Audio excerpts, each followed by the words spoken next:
Il en faut beaucoup pour faire peur à l'interprète de Barbarella. À l'âge de 83 ans, Jane Fonda fait preuve d'un tempérament de feu. Dans l'édition du jeudi 29 avril de Paris Match, l'actrice américaine est notamment revenue sur plusieurs périodes éprouvantes de ces dernières années. Si l'année 2020 laisse un goût amer dans toutes les bouches, 2019 n'a pas non plus été de tout repos.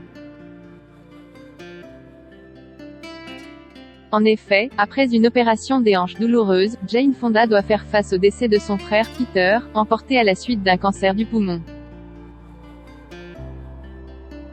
Avant de retourner au bloc pour recevoir une prothèse à son genou. La faute à l'arthrose qu'elle traîne de façon héréditaire. C'est de famille, mon père, mon frère. On perd notre cartilage, ensuite c'est os contre os. L'horreur. Mais ces interventions chirurgicales ne sont pas isolées. En 2016, d'abord, Jane Fonda a subi une double mastectomie, des suites d'un cancer du sein. 2 ans plus tard, celle qui révélait à gala se sentir plus épanouie que jamais en tant que célibataire a déclaré un cancer de la lèvre. Une nouvelle épreuve face à laquelle l'actrice, telle une force de la nature, dédramatise dans un monde qui part en lambeaux. C'est quoi une lèvre ? Pour elle, il y a pire que la maladie, le dérèglement climatique.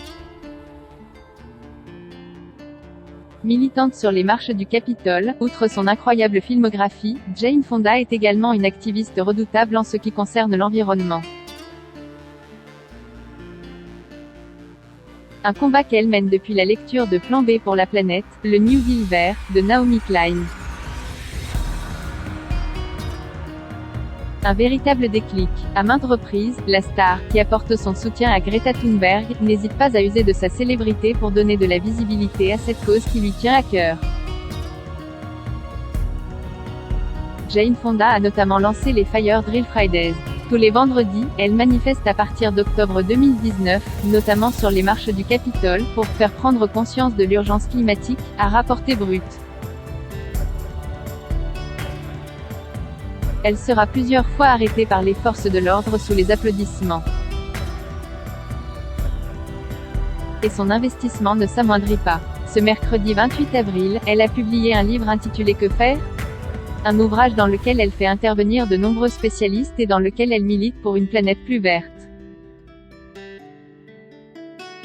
Article écrit en collaboration avec 6 Médias.